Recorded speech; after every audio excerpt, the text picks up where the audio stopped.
First Minister, a big part of your Welsh Government's economic strategy for Wales now appears to be the development of something that you and your ministers are calling the foundational economy. This is a phrase which has become popular with academics and politicians in Wales, but which, to most ordinary people, means very little.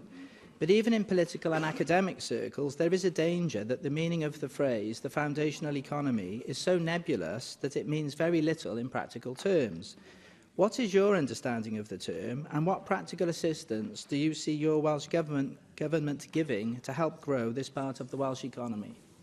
Well, thank the member for the question. The foundational economy debate is a very important one. I agree with him that there is more to do to get that debate beyond the circles in which it currently operates.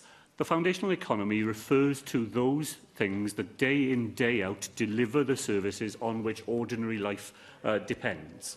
In some parts of Wales, it is the majority of that economy. It means things like social care. It means things like producing food. It means things like delivering those day in, day out services that cannot be moved to other parts of the world, that endure year in and year out, and around which communities shape their future. I think it's a really important part of what we want to focus on in Wales.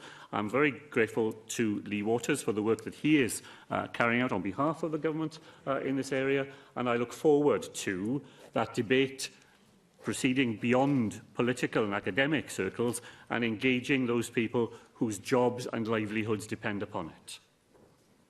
Yes, thank you for clarifying that, First Minister. Now, you mentioned care and food, social care and food. There's also housing, energy and construction have also been mentioned in the past by your Deputy Minister when we've talked about this subject here in the Chamber, although it's early days for this discussion as yet.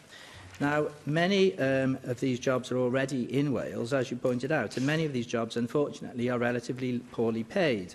So supporting the growth of this kind of job may not be a good way for Wales to try and move to a higher skilled and better paid type of economy, which is what your Economy Minister has said in the past that you want to do.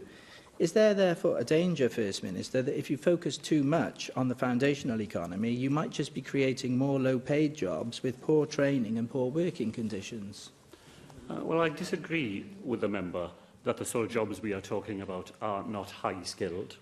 I think it's one of the things that bedevils the UK government's migration policy, this attempt to divide people into people with high skills and low skills. People who work in social care have very high skills indeed, and they are very often very well trained. And the work that we are doing across the government to make sure that we invest in the future of that workforce, to register it, to provide the training that they need, will have the effect of raising the skill levels in that profession.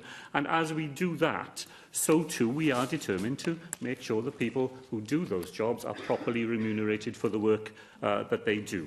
So I don't agree with that basic proposition, that by focusing on these really important sectors, we end up in the trap that the member refers to. In fact, our determination is to do exactly the opposite.